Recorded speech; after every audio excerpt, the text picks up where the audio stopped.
Hi, friends, and welcome to the School Librarian Learning Network podcast. I'm Steve Tatro, also known as Dr. T Loves Books, and I love talking about all things related to school libraries. I may be an old dog, but I'm always trying to learn new tricks. That's why in each episode of the SLLN podcast, I'll chat with a school librarian about a lesson, program, or activity they love. Hopefully, this can be a place for school librarians to get ideas and find new ways to engage with their students and staff. As a good friend likes to say, we're better together. So I hope this podcast will help school librarians connect with and learn from each other. The opinions and ideas shared in this podcast by myself and my guests are our own and do not reflect those of our school districts. And because school librarians always strive to be good digital citizens, I cite sources when using material that is not my own. Without further ado, let's get to this week's episode. Hey everybody, we are back and I have got Andrea here with us this week, and man, I'm excited. I saw Andrea giving some amazing presentations at TLA. Was it last year? I can't even keep track of. It's just, it's a whirlwind. Exactly. And I was so excited by all the awesome stuff that Andrea was doing in her school. So before we get to what we're going to get to, I got to back up and I got to say, Andrea, why don't you take a second, introduce yourself, tell people where you're at, where you're from, what's going on. Well, hello, Sunshine. So I am in Texas, and our district, each librarian has 2 campuses. I, however, have a high school campus, and I'm a flexible floater, so I support all the campuses as needed. This is my 9th year as a librarian. I absolutely love it. But I did start my career as a special education life teacher, which is learning in a functional environment, K through 5. And then I got my first master's, and I was an educational technology specialist. And my friend's like, you need to be a librarian. I was like, no. And then I went to the North Texas Teen Book Festival. I was like, I need to be a librarian. And so I became a librarian, and I've done elementary school, I've done middle school, now I've done high school, and I do all of the schools. So that is amazing. I didn't realize how much I'd love this job, but it's also one of the hardest jobs I think I've ever had. Yeah. But I love being on social media. I love sharing. So I'm super excited to be on here. And let me tell you, when you came to my presentation, I was like, Steve is sitting in the front row. Oh my gosh. Total fangirl. Well, I appreciate that, but I got to tell you, that was just your presentation. You had so many awesome things that you were sharing with us. And so I'm super excited that you're here to share tonight or today, or whenever people are listening. It's night for us, but who knows? Maybe people are listening to this in the morning. I lose track, but that's okay. So it's funny. I usually ask people like, so how did you get into school librarianship? And you were like right there, that's an interesting sort of a path that it was special ed into librarianship. That's not one I hear. I don't think I've heard anybody else make that trip. That's an interesting journey. It was. So I really strive. My big thing is I like for people to belong, and everybody has a different story and a different background and can do so much, but sometimes I need that space. So even when I was a life teacher, my kids, we did video conferences, we had a news show, and I had low verbal, nonverbal kiddos. Like we did the things because they needed all these opportunities too that every other student has. And sometimes they don't always get, and not because we don't want to, but like, oh, well, it's hard. And so yeah. I like having the library because it's a space where everybody belongs and can be who they are and can bring a lot to the table. So I love working with people. I love people. So. I definitely get that. I mean, every time I check out your social media, you're off doing something with another group and another organization. And like, you are always just engaged and involved in everything, which I love. I mean, your handle is Busy Bee. I mean, I think that really is fitting. It is. Yeah. I have 2 Girl Scout troops. I'm not a DI manager this year. I took a break after 14 years, Destination Imagination, but I am appraising. But I also work as a water aerobics instructor and a swim instructor and a lifeguard. So I like doing the things. I like certifications. Man, and you have got it. Boy, I tell you. So it's interesting that you started with special ed and that we're going to be talking about special ed tonight, right? So yes. Why don't you give us maybe just a little bit of where did this idea for this lesson, this program come from in the first place? Like, what was the genesis? So every teacher is amazing with what they bring to the table, but a lot of times our special education and our life teachers, especially like those self-contained classrooms, they kind of get left out. Not because a librarian doesn't know what they're doing, but maybe because they don't necessarily know how to collaborate and connect with those teachers. And let me tell you, those teachers are like, please, please come work with us, because so often they get left out. And Mm-hmm. so, and like I said, I worked with amazing librarians, but it's scary sometimes having different kind of kiddos in our library. Mm-hmm. So one of my most favorite, I'm not supposed to have favorites. I know. One of my most favorite things to do though is to collaborate with all content areas, like everybody. And so when I can go in and collaborate with those life teachers and remind them that they are doing an amazing job and these kids can do the things, it just justifies what they're doing already. Mm-hmm. Because all the time, the library is a place where we want to make sure that everybody has a chance to be a contributing member to society. You want them to Mm-hmm. learn, them grow, belong, empathy. So what better way to start than working those? And so I was that teacher. I was that teacher that the librarian didn't mind working with me, but was also like, What do I what do? do I How do I what do I help you? do? Exactly. Like yeah, I'm nervous, so like we hold that baby, you're like, do I hold it right? So that's kind of how it is with life. But you just got to jump in. Yeah, and I mean, so we're going to be talking about shared adventures, bridging special needs education and library resources. I just from the title alone, I'm in. I'm all in. I love it. So sort of what does this look like? We're clearly going to be collaborating. How does this sort of unfold? What are the students going to see? How does it go? Well, of course, in collaboration, work is different for everything. So I do attend, we call them PLTs, professional learning teams. It's Okay. different at every campus. I know sometimes it's called PLC. So I make sure that I visit my life PLT, just like any other PLT, at least once a week. Hmm. And I work with the teachers about what they're working on. They too have a curriculum that they're following. So I hop Sure. into their PLT for like 30 minutes because they've got to talk about other things other than me, and that's okay. So I go in, I chat with them about what they're working on, and then we come up with a plan. So just like this last week, I went in, I was like, hey, what are you guys working on? They're like, oh, Marco Polo, the Silk Road. I said, okay, let's do Marco Polo and the Silk Road. But the life classroom in the high school has other components as well. So they have like a work-based program. Um, and like the kiddos are getting ready to go out and work. And so I worked with those kiddos because the teacher was like, well, we're working on getting it out to the community and like being prepared for the community. I said, let's build resumes. Mm, So we made resumes. We used nice. Canva. And so when I go in, I go with the understanding that the end product might look different depending on the kid. And I Mm-hmm. also go in knowing that I'm going to have to make modifications. But guys, we make modifications all the time. Mm-hmm. You just have to figure out what those modifications will look like. So for Mm-hmm. my life kiddos, it might be just printing out the presentation that I'm using. And now when I talk about life kiddos too, I'm talking about our students that are learning in a functional environment that are pretty much self-contained, that Mm-hmm. sometimes are low verbal or nonverbal or have other things going on. But they should have the opportunity to do every activity that every other student has to do as well. They should not always just be stuck in the classroom. And they're Right. not. But I want them to know that that the library is a space for them as well. Right. Um, so like for the resumes, I had a step-by-step presentation with big pictures on it. I printed that out. But then if kids need to type something in, I had a specific thing already set aside for them to be able to type in what they need to type into search. So they didn't have to keep looking up and down at the board.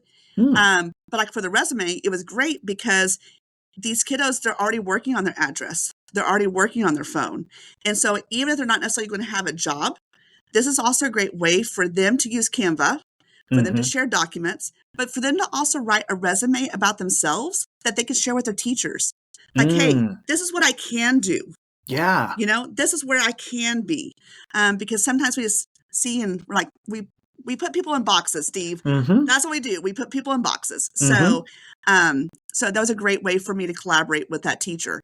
It's So funny, like as librarians, we know we're not supposed to judge a book by its cover, but we also know that it happens all the time, you know? And- absolutely, absolutely. And then too, when these kiddos do it, it also, I don't like it, but it gets buy-in from their teachers. Oh, well, that student can do that. Absolutely, that student can do that. your student can also do all this. Like you got to Mm. have that expectation that, yeah, we can do a lot of hard things if we just figure out how it's going to look. Yeah, absolutely. So it sounds like this is sort of an evolving sort of a process program. With you were saying weekly, you're checking in and kind of figuring out, okay, here's a way this week I can support you, and so next week might be totally different than what we're doing last week. Exactly. And that's what we do with our content areas anyway. We go in because their content's not the same every week, or it Right. shouldn't be. Oh, right. I'm like, it shouldn't be. So just like a regular content area, their needs change. And just like these kids, they have different curriculum. So, you know, there's cute Thanksgiving stuff. Absolutely. But my teachers were like, I need Marco Polo. I said, fantastic. I really didn't know anything about Marco Polo. I'm not going to lie. That was I a game. Yeah, me too. I'm with you. So thanks to Nearpod, I was able to easily have a lesson ready to go that was interactive. They got to do virtual tours. It was already ready. And I just had to Nice. think outside the box. Like I just had to look for things, So it really does depend on what the teachers are working on. So we're not at the book break yet. Surprise book break!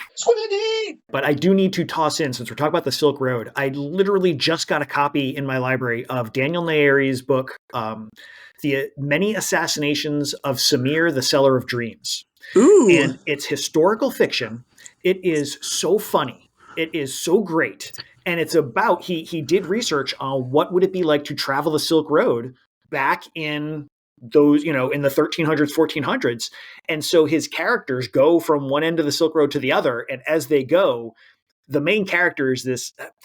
We can't go into the book right now, but it's a great book and it ties in with the Silk Road. So if you were doing like maybe a read aloud or something, that might be a fun one to sort of bring in some different kinds of details. I need to write that down. I got my pen so I can write that down because that sounds absolutely amazing. Now, is that a picture book or a chapter book? It's a chapter book, and it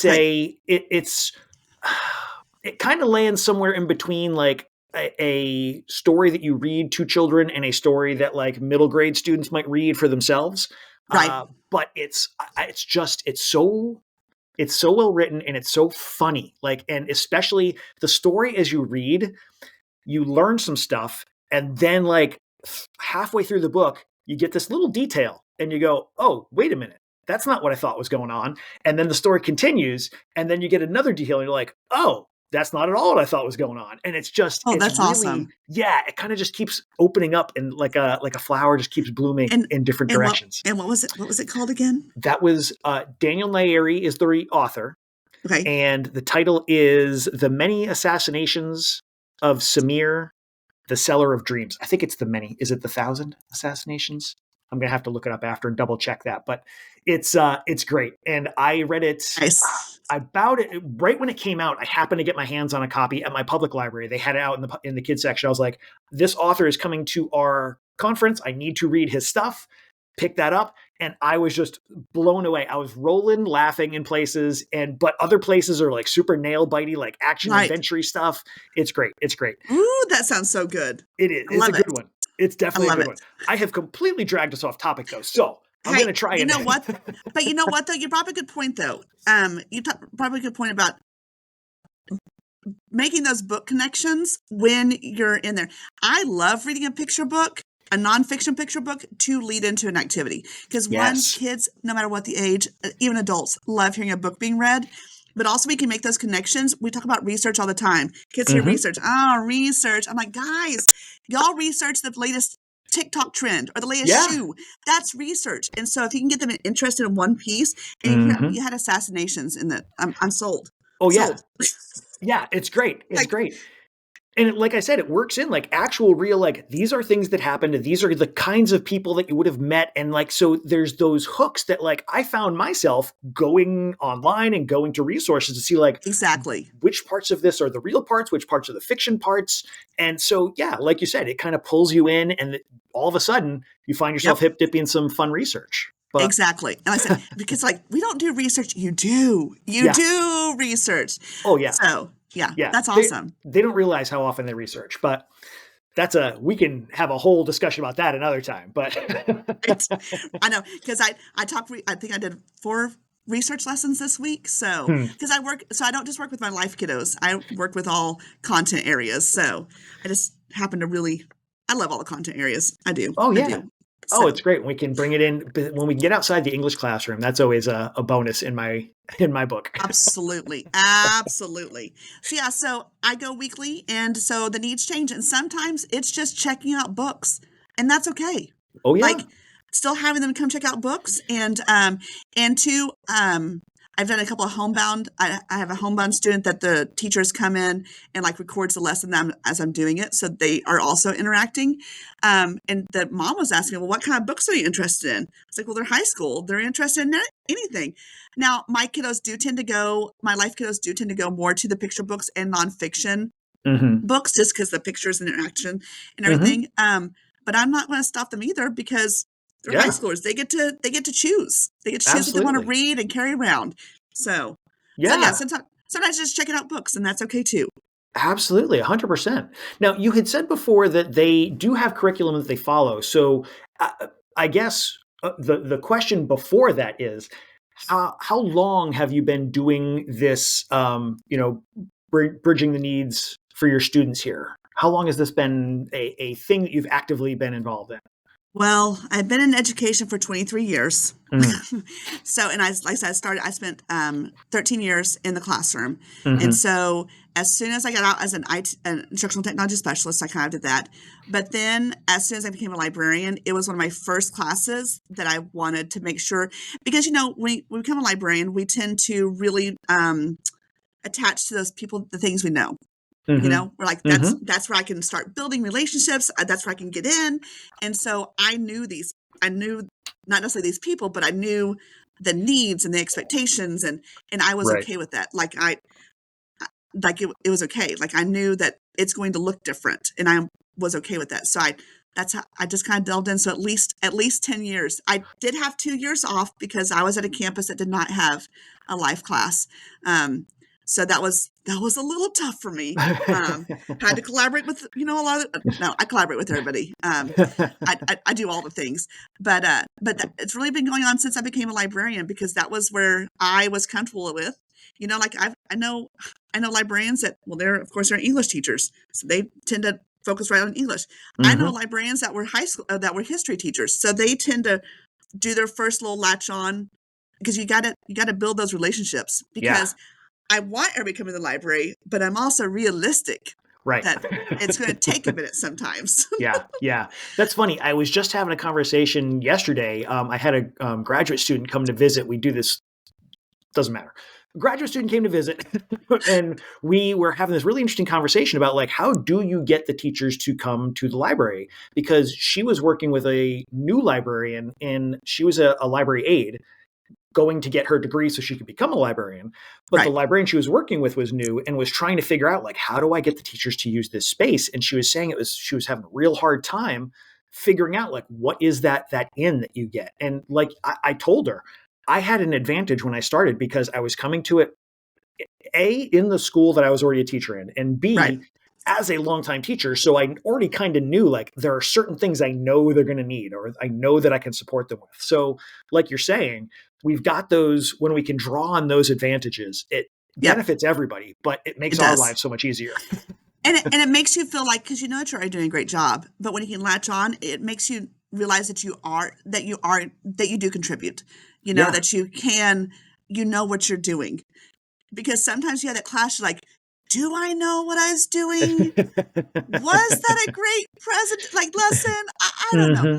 I also provide activities like you're talking about getting teachers in the library. I love hosting like little maker spaces at the beginning of the year. We made keychains.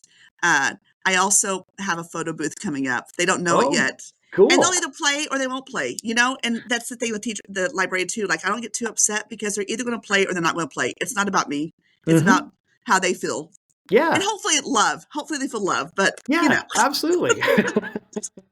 So you've been working on bringing your special students, your life students, I should say, into the library space, which is awesome, and working with their teachers. And you said that they've got a curriculum, and so you've been doing this for a while. Are there certain kinds of things that you find like, okay, every year I know I'm going to come back around to this particular thing that you can like polish or tweak or. So actually not yet Okay. because I started in elementary land And so middle school curriculum is different. And so I got into Mhm. middle school and I was there, and now I'm at high school. So it's, Right, right, right. and this is my first year.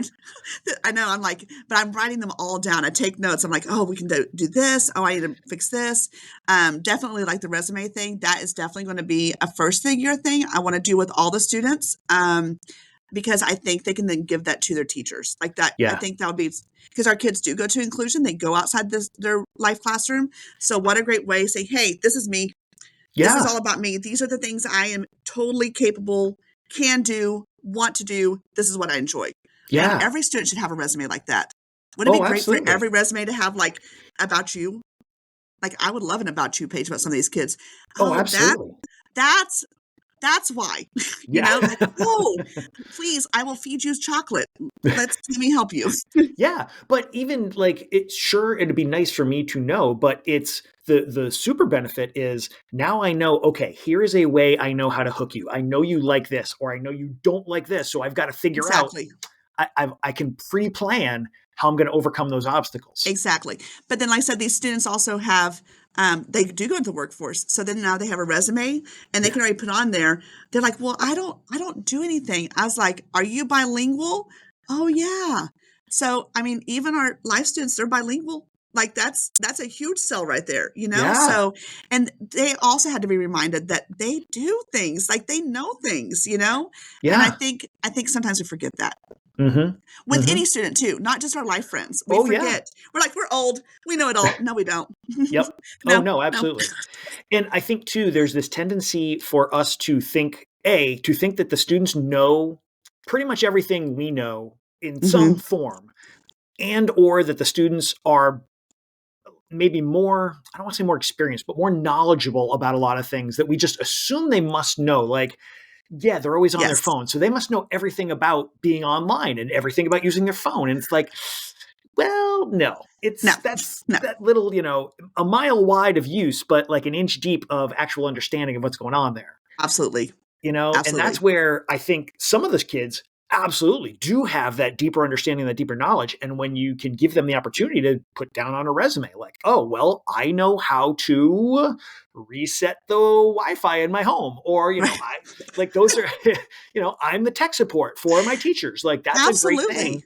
Absolutely. Absolutely. So it was really fun to see as these my students built these resumes because you did have the ones that because it's all levels in this class, so you did have the Hmm. ones that already had a job, and so they're able to put on there, oh, I already work at this place, and then the other ones, well, I don't do anything yet, but you do. You're a student, you're a junior in high school, and like those are still qualifications for Hmm. things, you know. So that was nice because I think sometimes everybody, no matter what your ability is, you realize that you might not be completely the same as everybody else. And sometimes that's hard. So Hmm. it's nice to have those conversations of, look, dude, you absolutely have this right here. Like, Yeah. oh, yeah. Like, and that was nice to hear that affirmation. You can definitely Hmm. tell that helped me out a lot. Yeah. Oh man, that's awesome. I can just I'm picturing it in my head, and I'm loving every moment of it as it's unspooling in my mental theater here. And I did all the lessons, especially my life lessons, I try to always share on my social media. And I also try to blog about it. So this way people can go back and steal, do whatever they need to do to have access to those. So any lesson I try to do, I try to also blog and put all my resources and everything. So this way they can just grab. That's awesome. Because I mean, that's as far as my experience, I should say, has been when I was an English teacher for 20 something years. I shared some stuff with some of the people in my department, but it wasn't like everybody just had an open, like, door policy of just come in and take whatever you need. But as soon as I became a school librarian, it was like everybody's like, oh, here, you're doing that? Here's 400 things. And let me tell you about these 5 other people that are doing something. Like, it's Right. just everybody's It's so helpful and so willing to throw their stuff out there, which is awesome. yes, but it can be very overwhelming as well. It can be. It definitely can be. That's one of the things I love about getting to do this podcast is that I get to kind of find these little bite-sized pieces that people can come back to and like say, oh, that's something that I can use. And maybe this one isn't for everybody, but this thing, Right. oh, that's the one that's definitely going to help me out. Right. And I Or you love that also you're really building this bridge, literally build, well, not literally, metaphorically helping us build this bridge with this lesson on building bridges, because like you said, I think that's an area that is really easy to overlook. And right. so this is a great way to kind of get it in everybody's mind like, oh, yeah, hey, you've got students over here too. And just so you know, sometimes those lessons fail, but that's with any lesson. Mm-hmm. It's Mm-hmm. like that's it. It's not you. Like it's just that's what happens because it's Yeah. life, Yeah. Oh, absolutely. like life Absolutely. in general. Mm-hmm. But it's also a great chance when something doesn't go the way we think it should go, we get to reflect, we get to refine, we get to come back at it. And I think that can be as valuable to model for students as being Absolutely, successful, you know? absolutely, It's yes, it's so easy to get caught up in that fallacy that as the educator, we have to have the answers and we have to get it right. We need to also show that sometimes we don't get it right. And okay, we learn and we move on. exactly, That exactly. was I started working with some of our, we don't call them life students, but our life students at my school last year were looking for a way that they could help out. And I had done a pop-up library in the middle school because we didn't have a space at that time for the library. And the teacher who is in charge of those students had heard about it. And she was like, "Oh, if you're going to do that regularly, like maybe my students can be like checkout people to help out." And I was like, we're going Yes, to figure something out. And so we ended up not quite going in that route, but I did make them library ninjas. Like all my student volunteers are library ninjas, and so they got library ninja badges. And we yep, talked about how do you front a shelf and how do you make sure you've got perfect. front facing displays. And they did a great job of keeping the high school library looking nice. So giving them those opportunities to You would be demonstrate. surprised. Yeah, absolutely. And there's something else they can add to a resume too is, oh, I worked on doing this. I'm organizing, I'm arranging. And so, one of the things I did, and I did this with my elementary land when I had life high school students come and help me. I made jigs, and I just did a video over this. I made jigs, so I did the alphabet on note cards, and on the top of the shelf, I put the alphabet down, and then the kids had to take the book and like file it, like stack it on. They had to sort by alphabet, so Okay. they didn't necessarily shelve for me, but they at least got an order so I could easily shelve. They also did that with nonfiction. So just doing a jig, make some note cards. Yeah, like there's so many things that can make them successful. And Mm-hmm. we want every student, we want every person to be a contributor to society. So how Yeah. we get them there is really important. Yeah. Oh man, I love it. Boy, just ideas on top of ideas on top of ideas. This is great. So I imagine that as you're doing this, clearly you're working very closely with the teachers that are leading these students on a day-to-day basis when you're going in and working with them weekly. Have you gotten much feedback from the teachers? I mean, I know that you're kind of starting in a new place with a new situation, but have the teachers had much to say about how things are going so far? They're very thankful.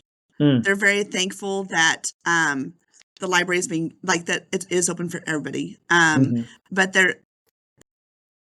I'm very lucky. They're very thankful though that they can come down and that they're getting not saying that just a story time, that's fine. Like Hmm. you can do so much of the story time, but Hmm. that I'm expecting more and so that they're giving more. So like it's been nice that they know that I understand that these kids need to have expectations, high expectations like anybody else, you Hmm. know? And so they appreciate that I'm doing more than just what we think we might just do, you know? Right. I Right. said, and that is not to say at all that story times are not fantastic, Hmm.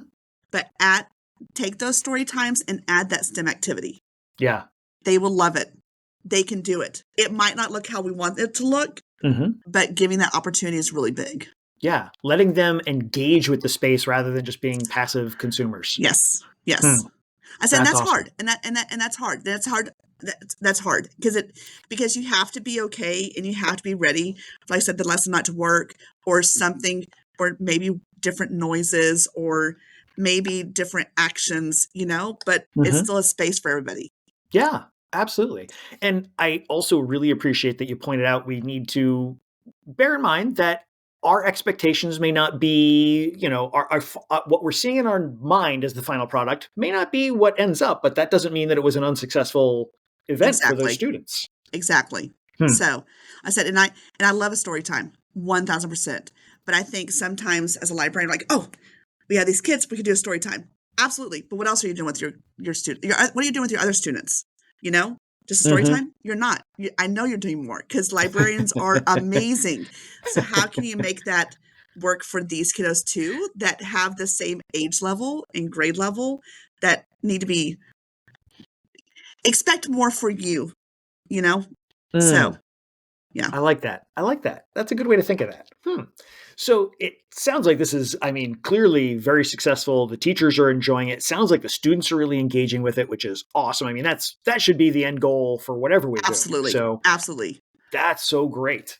Are there any particular sort of resources that you find yourself drawing on or going to when you're working with these populations? Or Um, no, not really. I mean, when I was in elementary land, I had a lot more like symbols and I still kind of use those. But I Mhm. really do whatever the teacher's wanting. But I really so I'm thankful for Canva for making presentations for me. I'm Mm. thankful for Nearpod for like I can do a lot of really cool things inside Nearpod that have the kids active and engaged. Mhm. Um, but also I love Canva because Canva is super easy for our kids to use too, and it makes everybody look so good. Yeah. And it's a great way for them to share. Like we just had was Veterans Day, so the government life class was like, well, we're working on Veterans Day. I'm like, okay. So we learned about Veterans Day using our premium resources, and then we learned about the veterans on our campus, and then they learned how to use Canva to make thank you cards for our veterans on our campus, and we emailed them to them. Nice. Oh, So that's so cool. yeah, so kids can do anything. You just have Yeah. to be okay to get outside that box Mhm. for any Mhm. student. So Right, right. Oh man, wow. So they're not just engaging with the school, they're engaging with the community beyond their immediate classroom, which is awesome, yep, beyond the immediate library, which is awesome. Man, that's yeah, so awesome. Man. yeah. Oh. I'm Anytime really I can digging talk, it. anytime I can talk library land anyway. But when I can talk about the importance of making sure that all of our students, and when I say all, I mean all Mm, of our students have a space. It's yeah. really important to me. Yeah, yeah. And I really appreciate it because it's a really important reminder because yes, I was working with those students last year a bit, but this year I've been focused on other stuff and I haven't made the effort to go out of my way and find, how do I help support those kids Right. more than I am now because I'm not doing enough. So that's I said, and even just at once a month, like I'm telling you, that's those teachers too will be like, thank you for knowing that my kids are totally capable of doing the things, yeah. because Yeah. they see it, they know that they are, you know, but it's they really appreciate like being remembered. Oh yeah. No, absolutely. I mean, we all love to be remembered. Oh, absolutely, absolutely, absolutely. So if somebody is going to start, maybe we haven't been as attentive to some of our students as we could. Do you have any suggestions on like first steps or things people might want to have in mind as they're getting ready to go into this beyond? I mean, you've already shared some great tips and suggestions, but anything else we should maybe have in mind? So the first thing is going down to the classroom Mm, and talking with those teachers. That's the first thing. And that way the teacher knows that you're there. And like I said, we collaborate anyway. So just head down there and say, hey, I'm here. What can we work on? And if it's a story time to start with, fantastic. Because some of our friends, they need to learn how to be in the library. And that's what the story time. Like you have to learn how to learn, right? right. So that could be a story time. And then you can build on that, as the teacher says that being successful, because even just like our life class is way at the very back of the building. So they have to know how to navigate to the library. That's a thing too. It's like there's lots of Absolutely. pieces that go into being successful. So it might take some friends. And sometimes too, I had some friends that are like, oh, Miss Keller, I can't listen to your voice today because you talk too fast. And so it's not going to work for them. And that's okay. Hmm. They can have those choices. So the first thing is to talk with the teacher and see what their needs are, you Hmm. know? So that's always my first. And I said, then they'll be like, oh, we want to do all the things. So they'll take you up on that offer. They will take you up on That's that awesome. offer. I love it. Love it so much. All right. We've had so many great suggestions, so many great ideas. We are now going to take our 90-degree turn into the book break. Book break. Sweetie. So I love the book break. I hope you love the book break. What is some title that you think people should know about?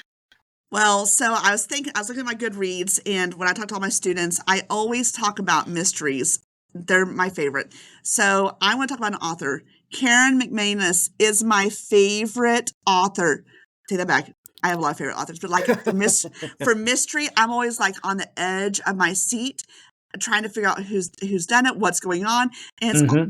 all of her books too are just the right length, and so I can get those high schoolers engaged in reading because they're like, oh, Miss Keller, I want a mystery that there's possibly murder. I'm like, Karen McManus, here she is. And so any of her books are ones I gravitate towards because a lot of our kiddos, they prefer them. And I have the romance friends, and that's a little bit hard for me. But a lot of my friends, they want mystery, they want some murder, in a good bookish way. So maybe I need to pause on this one and think about how.